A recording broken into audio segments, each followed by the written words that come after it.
දේරයක බුදු සුවඳ දරාගන්න හිතවත්වෙන් කතාවක් සුළඟට මුමුණන්න වරාමලින් මලට මල්වියන් තනාගන්න පෙම්වත් භාවනාවක් මට කියලා දෙන්න හැඟුම් මෙහෙවුම්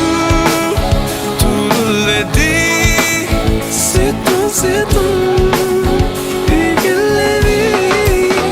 ඔබේදනුව